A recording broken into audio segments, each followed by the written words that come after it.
जब एक आदमी अपने देश में ही उपेक्षित था, अछूत था, लोग छूना तो दूर, नाम लेने से भी घृणा करते थे, जिन्हें स्कूल के अंदर घुसने नहीं दिया गया, उसकी जयंती आज 7 समंदर पार तक मनाई जा रही है। ये सिर्फ एक व्यक्ति की सालगिरह नहीं, ये है इंसानियत, समानता और संघर्ष की जीत का उत्सव। जानिए कैसे बाबा साहब भीमराव अंबेडकर की जयंती आज दुनिया के कोने कोने में एक रोशनी की तरह फैल रही है। आज हम बात करेंगे कि भारत के अलावा और वो कौन कौन से देश हैं जहां 14 अप्रैल को बाबा साहब की जयंती मनाई जाती है।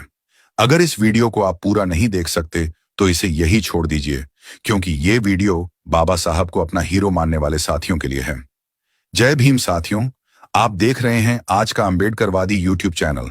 इस चैनल पर आप पहली बार आए हैं तो सब्सक्राइब जरूर कीजिए, और अगर आपने सब्सक्राइब कर लिया है तो कमेंट्स में जय भीम लिखकर यह जरूर बताइए कि इस वीडियो को आप किस गांव शहर से देख रहे हैं। इस वीडियो को फैलाना जरूरी है ताकि उन लोगों की आंखें खुल जाएं जो आज भी बाबा साहब के योगदान को नजरअंदाज करते हैं। 14 अप्रैल तारीख वही है, लेकिन हर साल इसकी चमक और गूंज और भी ज्यादा बढ़ती जा रही है। यह सिर्फ भारत के लिए नहीं, बल्कि पूरी दुनिया के लिए सामाजिक न्याय, मानवाधिकार और समानता का दिन बन चुका है। भारत की बात करें तो यह दिन किसी त्योहार से कम नहीं होता। हर राज्य, हर गली, हर चौराहे पर बाबा साहब की प्रतिमा को फूलों से सजाया जाता है। स्कूलों में भाषण होते हैं, जुलूस निकलते हैं और संविधान की शपथें ली जाती हैं। लेकिन इस बार 2025 में यह उत्सव सिर्फ यही नहीं रुकेगा। दूसरी तरफ समुंदर पार अमेरिका में, न्यूयॉर्क की ठंडी हवाओं में जब जय भीम की गूंज सुनाई देती है तो दिल गर्व से भर उठता है। वहां अब इसे एम्बेडकर इक्विटी डे के नाम से मान्यता मिल चुकी है। कोलोराडो में लोग बाबा साहब के चित्रों के साथ रैली निकालते हैं, जहां लोग अलग अलग रंग, नस्ल और पृष्ठभूमि से आकर एक ही आवाज में कहते हैं, सबके लिए समानता।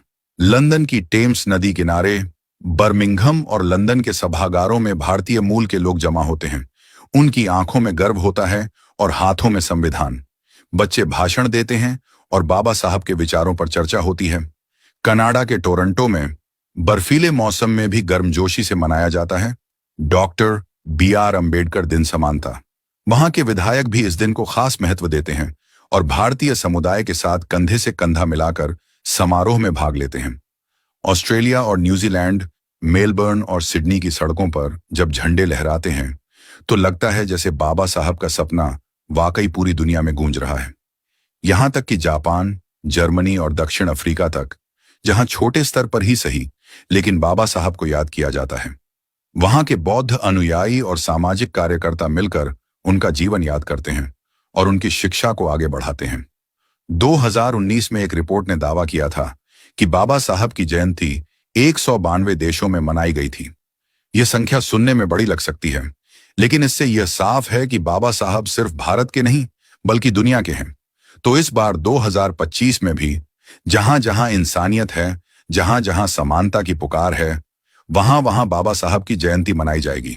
भले ही वो जगह अमेरिका की गलियां हों या अफ्रीका का कोई छोटा सा गांव, अगर वहां कोई बाबा साहब का अनुयायी है तो वहां 14 अप्रैल एक त्योहार होगा, क्योंकि ये जयंती नहीं, ये क्रांति का जश्न है। और याद रखिए, अगर आज आप खुलकर सांस ले पा रहे हैं, स्कूल में पढ़ पा रहे हैं, अपने हक की बात कर पा रहे हैं, तो वो इसलिए क्योंकि किसी ने कभी आपके लिए रातें जागकर संविधान लिखा था। किसी ने जाति, छुआछूत और भेदभाव की जंजीरें तोड़ने की कीमत अपने आंसुओं और खून से चुकाई थी। वो थे भीमराव अंबेडकर। अब बारी हमारी है। शिक्षा हमारी ढाल है, विचार हमारी तलवार, और मिशन हमारा है न्याय, समानता और आत्मसम्मान। अगर आप भी इस क्रांति का हिस्सा बनना चाहते हैं, अगर आपके दिल में भी बाबा साहब के लिए वही आग है, तो इस मिशन में हमारे साथ जुड़िए। इस चैनल को सब्सक्राइब करें, वीडियो को शेयर करें और मिलकर आवाज बने उस भारत की जिसका सपना बाबा साहब ने देखा था। क्योंकि लड़ाई अभी बाकी है, क्रांति अभी जिंदा है और इतिहास फिर से लिखा जाएगा आपके साथ। जय भीम, जय भारत।